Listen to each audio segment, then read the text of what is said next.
can see with the light, Daniel? Yeah. Yes.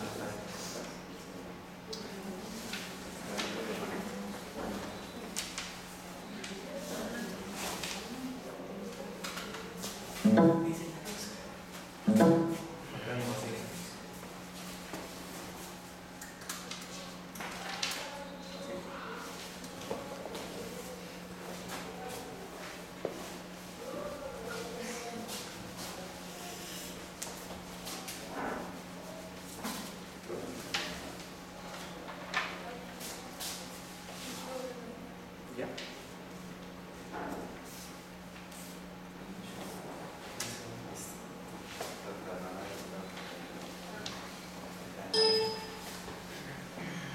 Good morning. Good morning. I represent the results of a mathematical model that was formulated in order to find the temperature distribution of a tissue that is treated for cancer treatment with a relatively new therapy that is known as hyperthermia. It consists of it consists in irradiating the tissue with laser light in order to apply heat to the tissue and damage, cause damage cells. Our results were based on a simplification of the problem. It was a sample, a cylindrical sample of the tissue, specifically cancerous tissue surrounded by healthy tissue, and the geometry was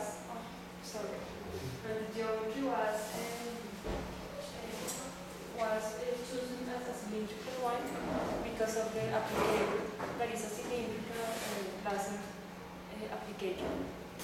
So the simulation consists of 3 steps in which we calculated the laser light propagation, and because this light interacts with the tissue in a way that produces heat, the frequency used in the laser.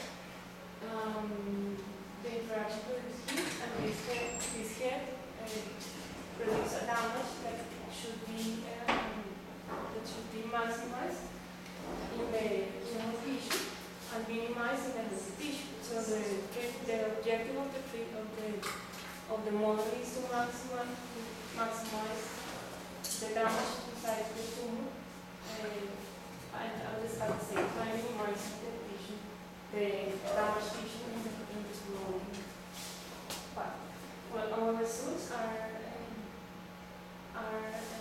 a comparison between this process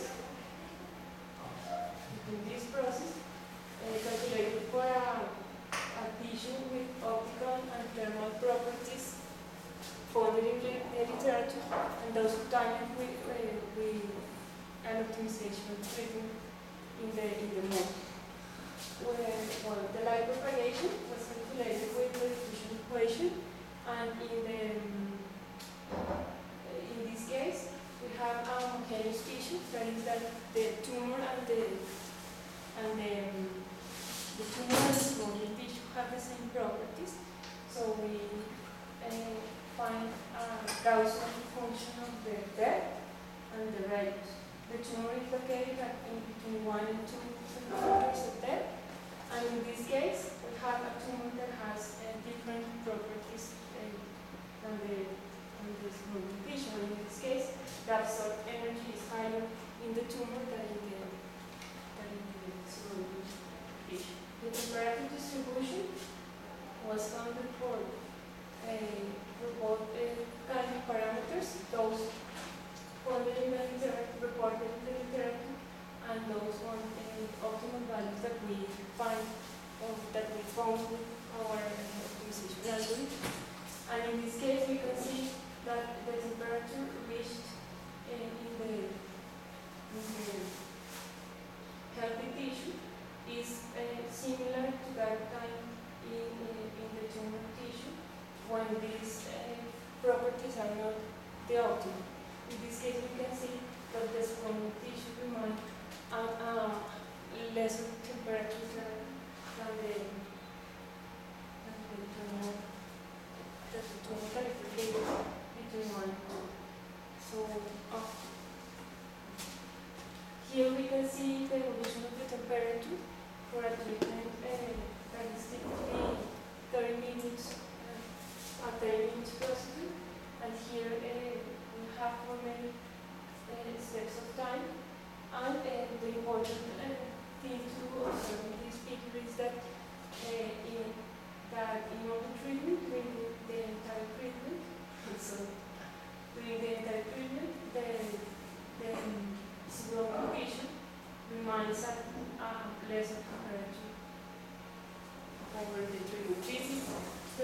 these are the results for the optimal values. The thermal damage was calculated as a function of the depth for reported values and optimal values, and the thermal damage that is higher than 1 represents this damage that is irreversible. And in this case, we can see that in this part of this axis that is representing the healthy tissue, we obtain a significant part of this tissue with irreversible damage when compared with this treatment with optimal values, in which the healthy tissue remains intact, mostly intact during the treatment. The damage, irreversible damage here is minimal when compared with this, that is a significant part of the tissue that is supposed to remain healthy. So, well, the exclusion is based on that the physiological parameters can be optimized to minimize damage in the healthy tissue, and specifically an increase in the absorption coefficient it have a significant effect on the temperature distribution as the blood perfusion rates for both the tumor and the stimulated tissue. And our results reinforce the importance of making previous theoretical studies in order to find that values in a real treatment that can be modified in the tumor or in the healthy tissue in order to maximize and make more effective. It can be the optical properties of the tumor can be differentiated using I don't know how kind of methods, but I think that with pigments it can be done, and it is another kind of treatment that is not used in combination with that. One of the limitations of the model is mainly that it is not possible to know whether the model is able to reproduce the temperature distribution of a real treatment. So we need real data to validate our model.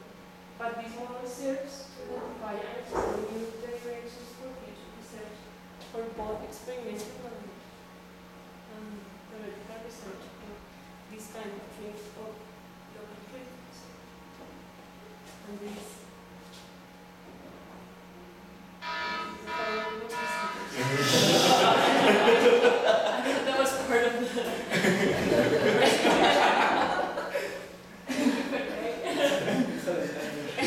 She made it. Was clear.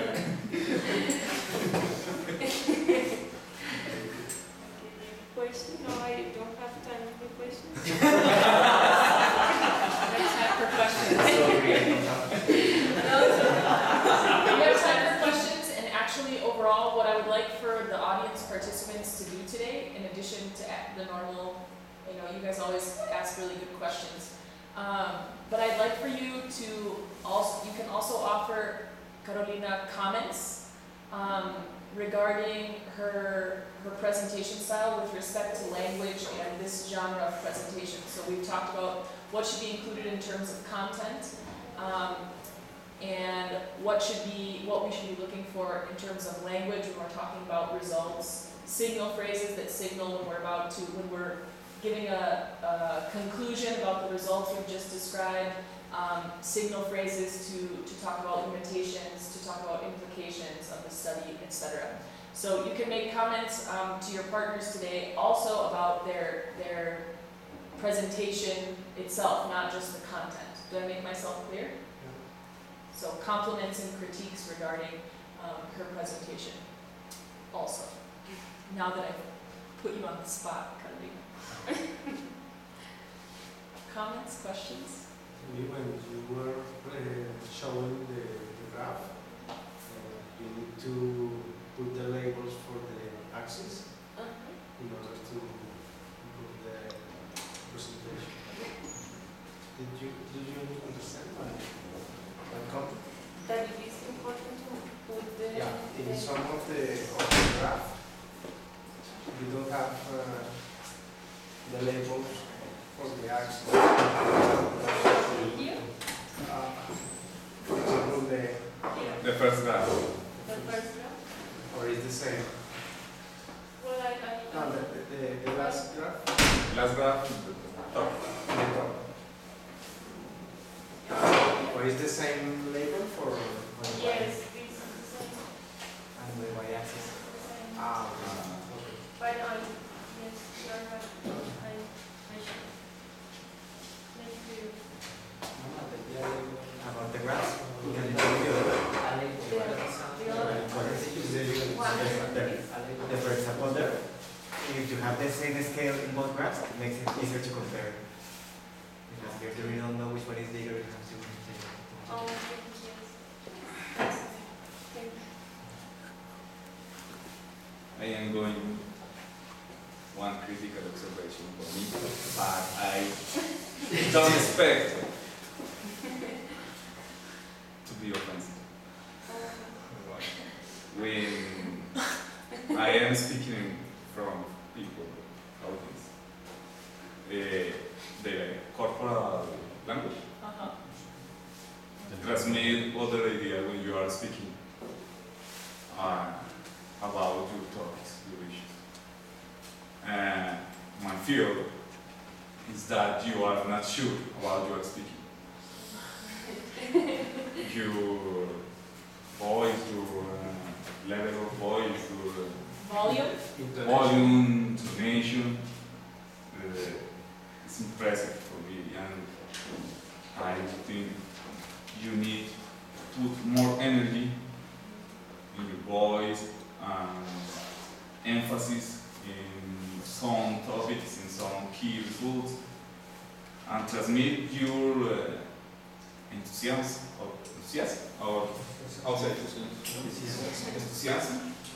about your research, your reports. No, it was not a mistake. It's true.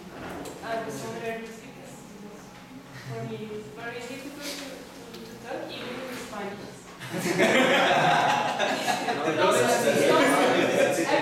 Everyone has to know themselves, right? Carolina's personality. Carolina is never loud.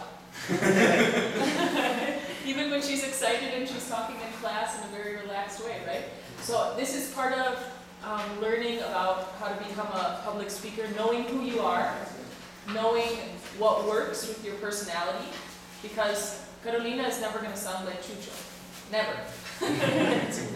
But the audience, international audience or external audience don't know about that. But you can become aware of your range as a speaker and how you can exploit your range to put emphasis on the certain parts of your presentation. So that's a good thing for everybody to think about.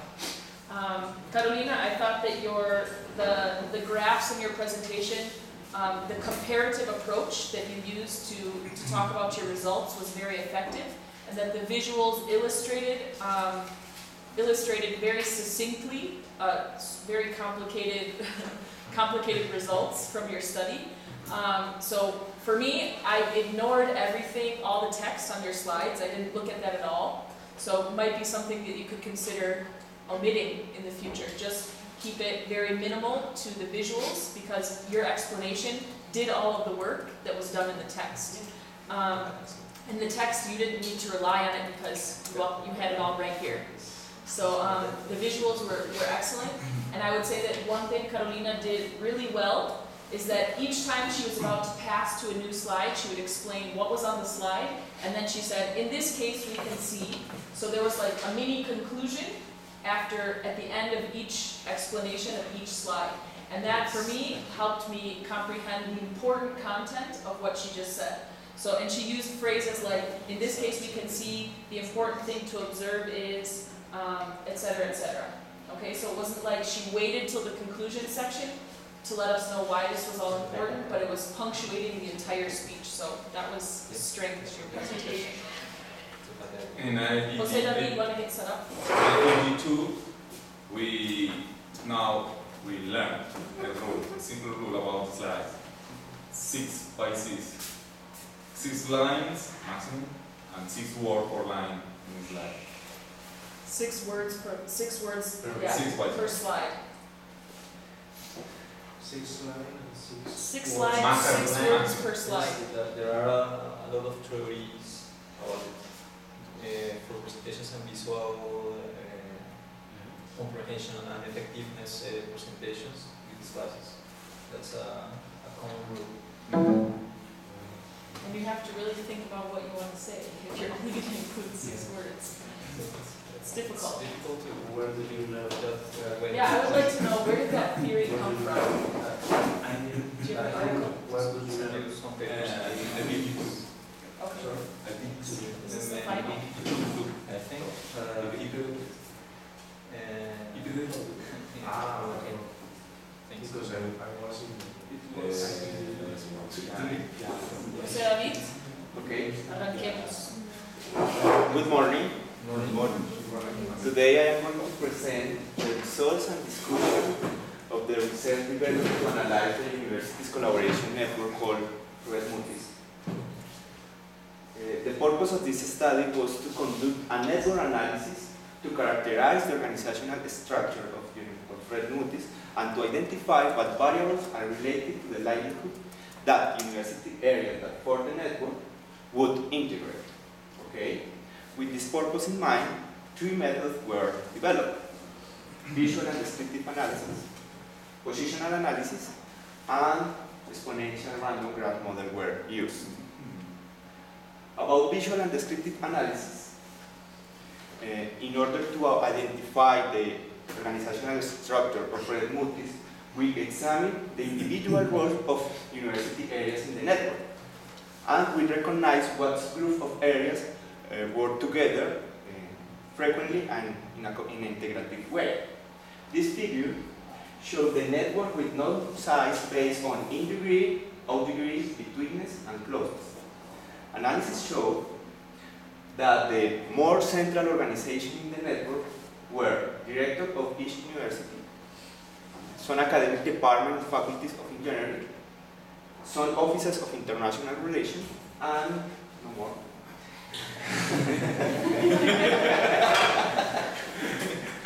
They are the universities area that have most ties from others in the network, in degree, mostly related to other university areas in the network, of degree. The key intermediaries in the network, betweenness, and the nodes that are closer to other nodes in the network, closeness. In order to identify the frequency of the contact of the university areas, this figure shows the network based on the frequency of contact, daily, weekly, monthly. The analysis showed that the university's areas that work more frequently were the directors of each university, some academic department and faculties of engineering, some offices of international relations, some virtual education programs, and some postgraduate offices.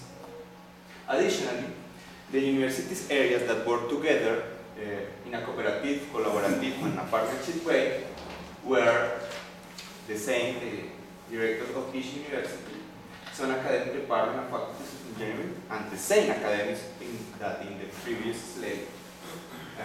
The same virtual education programs, and some administrative and support services offices. In order to confer the subgroup of areas that work together monthly or more frequently and in an integrative way, we conducted a structural equivalence analysis using relationship, contact, and integration variables at the same time. The results show that there are 4 subgroups of areas that work frequently and in an integrative way. First, the directors of each university. offices of international relations, the same academic departments on faculties of engineering that we see before, and universities areas related to master and virtual education programs. In order to identify what variables are related to the likelihood of integration between the university areas, we developed 3 models, but we only interpreted the model that include attributes and structural predictors. It's model 3. The result of model 3 showed that the universities areas don't work with other similar. There isn't a clear tendency for that because the type variables is negatively related to integration. However, the contact variable is positively related to the likelihood of integration. Universities areas that contact with one another more often are more likely to integrate. There was also a positive tendency for transitivity, what means that the universities areas that tend to form complete triangles or clusters with others are more likely to integrate. The result of model 3 fit showed that it has the better fit to the data. It has the small values of icon information criterion and variation information criterion compared with other 2 models. In addition, the goodness of fit of the model 3 for all distribution showed that the distribution of the observed data has a good model fit. As you can see, the observed data fall inside for 95% confidence interval. Okay.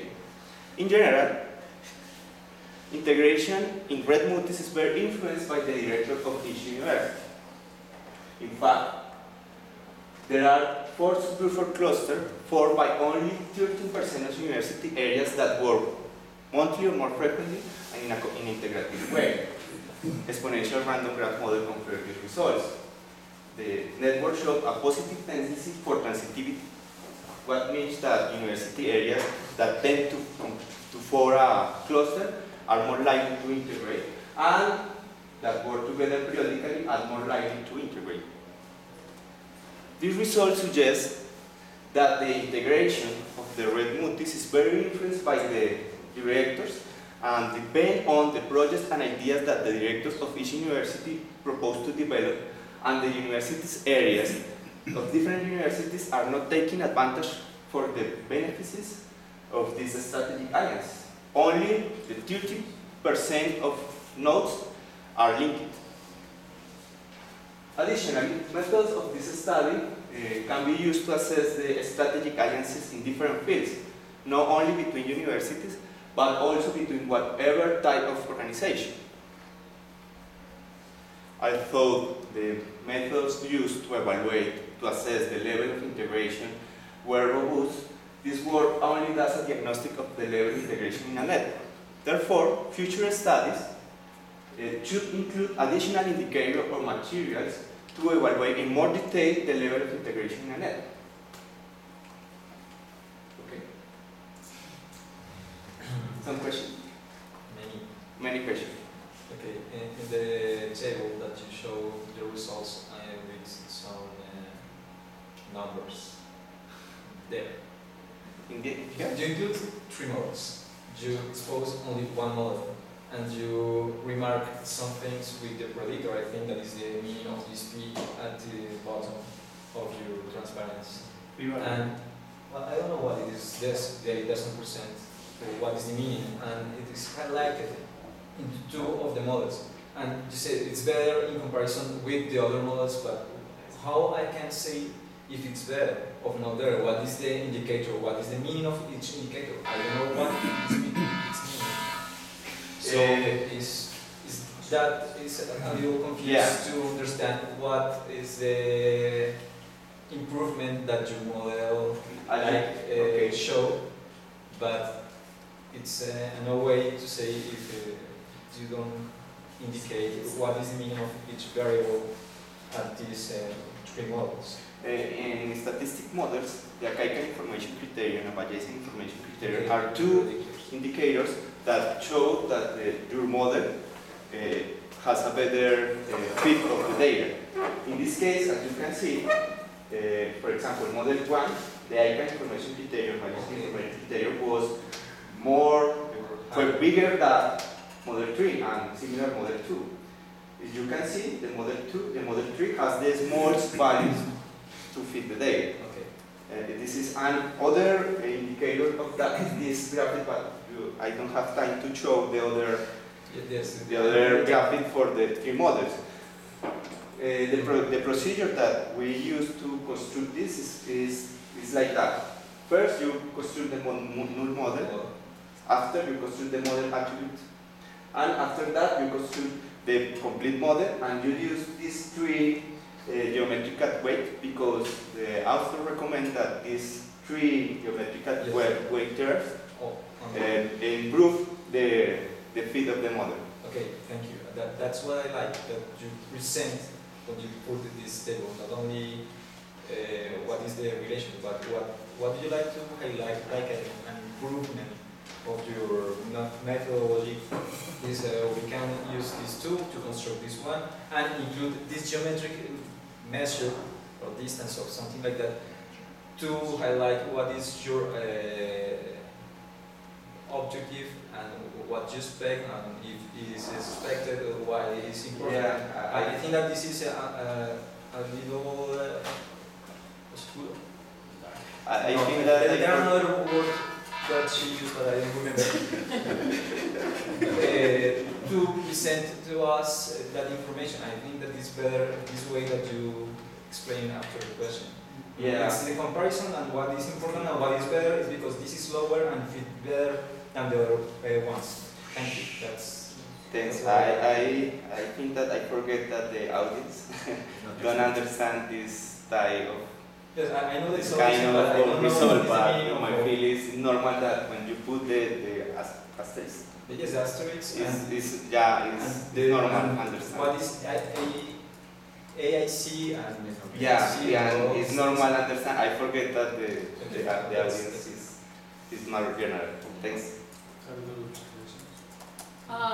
I would like to comment that since the beginning of the semester, Jose David has made huge improvements in terms of the visual appeal of his PowerPoint presentations. I don't know if you guys remember his first presentation, which had a lot of text, and now it was like graph and a circle and animated and colorful and very, very, very visually engaging. And I thought that the results, again, part of the main engagement strategy when you're presenting results is choosing appropriate, understandable, and interesting visuals. And I thought that those graphs, I mean, first of all, just the technique that you guys use to create a graphic representation of your results is so cool.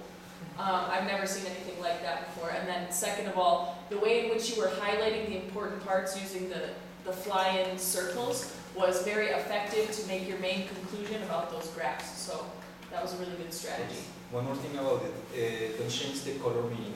In one previous, the purple one means something like foreign offices or something like that, and in one after But this has constantly because the first two results, the groups were the same, but in the other, the analysis was different. Yes. So maybe but clarify it's an that. actor. It's an actor that is with the yellow instead one of actor purple. will So repeat that another. Yeah, you have. if you I have do that reason. and came one more time, Yeah. okay, but it's not office, it's not international, so for something. Well, why? Yeah. Okay, we have to move on. Continue comments. Chucho's